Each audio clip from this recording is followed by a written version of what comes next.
Hi y'all, back again. Just made another video, you might see it too. Um, been chasing a electrical gremlin for about a month now. Couldn't figure out what it was.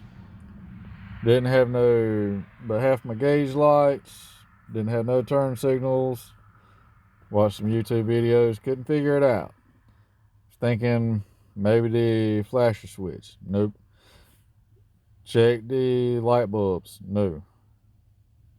Took the dash apart. Checked all the bulbs in my gauge cluster. Not the problem. When I got this truck, I found 5 fuses that were blown. Um, and I didn't realize that when I hooked the battery up to it, one of the fuses blew again, which caused me to have no turn signals and whatnot. I had flashers, but I didn't have turn signals. So I get to looking. I changed that fuse today, and it pops immediately. So we get our book, and this might not be your case, but this is what my case was. I pulled fuse number 27, 10 amp fuse. Map lights, glove box lamp, I don't have that.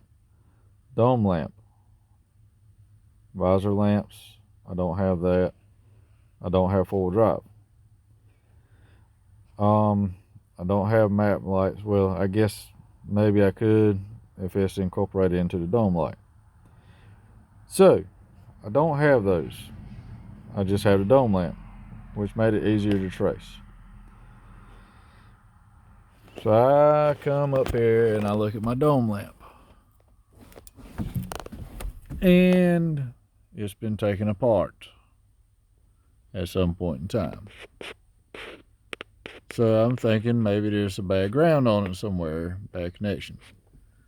Well, y'all can't, I don't know if y'all can see this, but those two wires right here,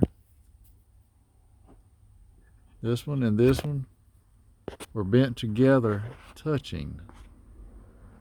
And it was causing a positive current all the time and blowing the fuses.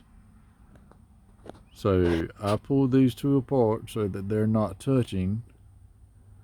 And now I have turn signals and flashers and the whole works.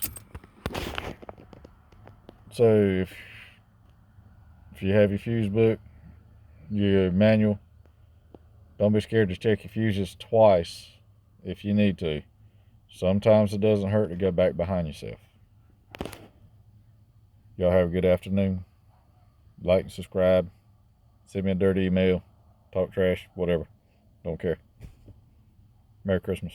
Happy New Year.